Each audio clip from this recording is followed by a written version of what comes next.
पिछली क्लोजिंग में आपने देखा है कि ओवरऑल मार्केट की ज़बरदस्त धुलाई हो गई।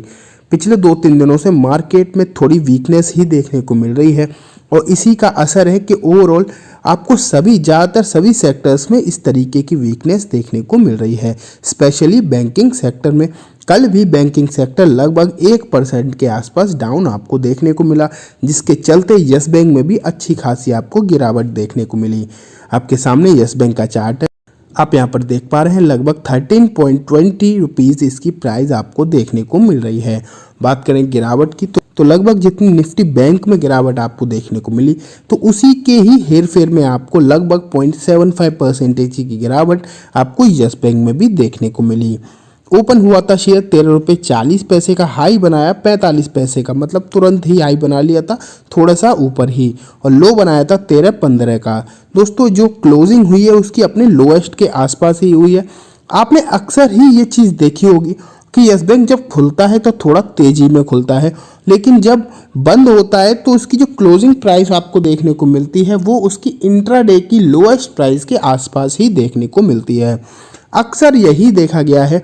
अगर आप खुद से भी नोटिस करें तो 15-20 दिन का भी अगर आप चार्ट देखेंगे, पिछले 15-20 दिन का भी, तो आपको ये चीज़ कंटिन्यू देखने को मिलेगी कि जिसकी जो क्लोजिंग हो रही है वो अपने दिन के लगभग लोएस्ट पॉइंट के आसपास ही होती है। और मार्केट चाहे जैसा भी चल रहा हो, लेकिन यस बैंक शुरुआत में तेज होता है लेकिन लास्ट में थोड़ा सा कम ही हो जाता है। अगर आप इस चीज़ को पकड़ पाएँ तो आपके लिए इंट्राडे में काफ़ी हेल्प हो सकती है।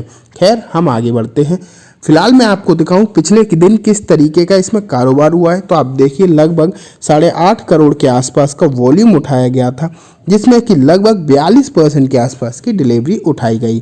8.5 करोड़ का वॉल्यूम हम ठीक ठाक कह सकते हैं, बहुत कम तो नहीं है।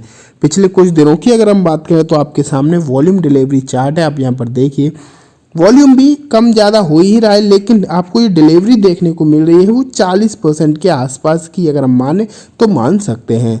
40% की डिलीवरी हम ठीक ही मान सकते हैं, ख़राब किसी भी कंडीशन में नहीं मान सकते। दोस्तों इस डेटा के बाद मैं आपको एक और डेटा दिखाना चाहता हूँ जिससे सबसे ज़्यादा लोग परेशान हैं, वो है इसके रिटर्न्स। आप देखिए ईयर टिल डेट में लगभग 26% के नेगेटिव रिटर्न आपको देखने को मिल रहे हैं।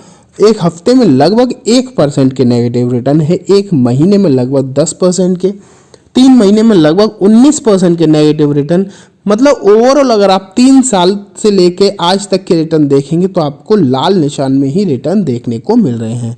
इसका क्लियर मतलब है कि यस बैंक ने पिछले कुछ दिनों में किसी को कोई फ़ायदा करके तो एटलीस्ट नहीं दिया है। क्यों नहीं दिया है आप सभी ही जानते हैं कि बैंक की कंडीशन इतनी ज़्यादा अच्छी नहीं है, लेकिन बैंक धीरे धीरे करके रिकवर तो कर ही रही है। और इस बारे में मैं ही क्या बताऊं, आपको शायद बहुत अच्छे से पता भी होगा। इसी एवज में एक नई न्यूज़ निकल कर आई है, आप यहाँ पर देखिए, Yes Bank to sell property of e commerce Magnum Solution for recovery of RS 345 crore. मतलब यस बैंक ने e commerce company Magnum Solution की एक प्रॉपर्टी बेची है जिससे कि लगभग 345 करोड़ की रिकवरी होगी। अगर आप चाहें तो इस न्यूज़ को पूरी तरीके से पढ़ सकते हैं, मैं आपके सामने लेकर आया हूं। अगर आप चाहें तो वीडियो को पॉज करें और आप अच्छे से यहां पर पढ़ सकते हैं।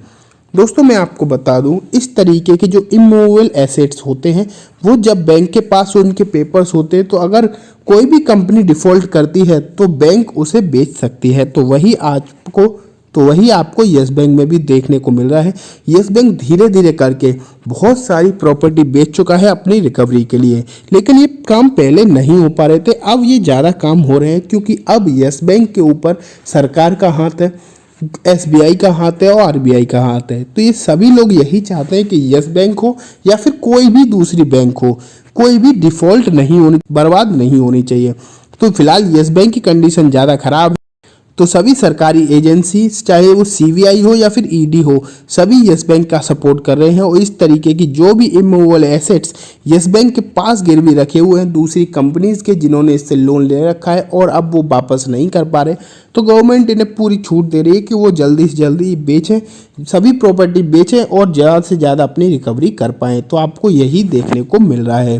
पिछले काफ़ी दिनों में आपने देखा होगा कि पहले रिलायंस की एक प्रॉपर्टी बेची गई थी, रिलायंस का हेडक्वार्टर भी बेचा गया था मुंबई सेंटा क्रूज का। आपने इस तरीके की बहुत सारी न्यूज़ भी देख ली हैं। इनका क्लियर इम्पैक्ट तो अभी कोई खास देखने को नहीं मिला है, लेकिन सडन इम्पैक्ट आपको कभी कभी देखने को मिल जाता है। अब दोस्तों, इस तरीके की रिकवरी आपको जब भी होती हुई नज़र आएगी, मैं आपसे ये तो नहीं कह रहा हूँ कि इसका इंस्टेंट कोई इम्पैक्ट देखने को मिलने वाला है, लेकिन इसका लॉन्ग टर्म में इम्पैक्ट ज़रूर ही देखने को मिलेगा। इससे यस बैंक की जो फाइनेंशियल बुक्स है वो मजबूत होती हुई नज़र आएंगी। आपको इस तरीके की न्यूज़ को बहुत ही ज़्यादा सराहना चाहिए और यस बैंक बहुत ज़्यादा हद तक अपने बेस मजबूत कर रहा है। इस तरीके से इसके फंडामेंटल्स बहुत हद तक सुधर रहे हैं। दोस्तों, अब मैं आपको बताऊं, फिलहाल की न्यूज़ यही थी, मैंने आपको जो शॉर्ट में जल्दी से बता दी। अब यस बैंक में होगा क्या वो तो हम आगे देखेंगे, क्योंकि जिस तरीके से यह संकेत बनते हुए नज़र आ रहे हैं, यस बैंक में फ़िलहाल कोई भी क्लियर इंडिकेशन नज़र आ नहीं रहा। क्योंकि फ़िलहाल की जो प्राइस क्योंकि जो फिलहाल की प्राइस आपको यस बैंक की देखने को मिल रही है वो लगभग अपने लोएस्ट पॉइंट के आसपास ही देखने को मिल रही है, जहां से गिरावट की उम्मीद बहुत ही हद तक कम करी जा रही है।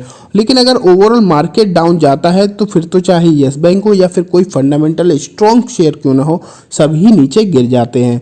रिसेंटली आपने बहुत सारे अच्छे शेयर्स को भी नीचे जाते हुए देखा है। फिलहाल आप इसका अगर बुलिंजर बैंड देखें तो फिलहाल की जो कैंडल बनती हुई नज़र आ रही है वो लगभग अपने बुलिंजर बैंड के निचली लाइन के आसपास ही बनती हुई नजर आ रही है और यहाँ पर इस पॉइंट पर शेयर में थोड़ी सी कमजोरी तो नजर आ ही रही है। लेकिन वहीं आरएसआई इसका ऑपोजिट दिखा रहा है। आरएसआई दिखा रहा है कि शेयर अभी ओवर सोल्ड जोन के आसपास है, लगभग 32 के आरएसआई के आसपास ट्रेड कर रहा है और यहाँ से बाउंस बैक आने की बहुत ज़्यादा उम्मीद करी जा रही है। तो दोस्तों, जिस तरीके से टेक्निकल इंडिकेटर्स दिखा रहे हैं, कमजोरी बेशक बनी हुई है शेयर में, लेकिन यहाँ से नीचे जाने के चांसेस थोड़े से कम ही हैं। तो फिलहाल आगे देखेंगे कि यस बैंक में क्या होता है, लेकिन तब तक के लिए आपको इस शेयर पर नज़र बना के तो ज़रूर ही रखनी चाहिए। तो दोस्तों, अब मैं इस वीडियो को यहीं ख़त्म करूँगा। उम्मीद करता हूँ वीडियो अच्छी लगी होगी।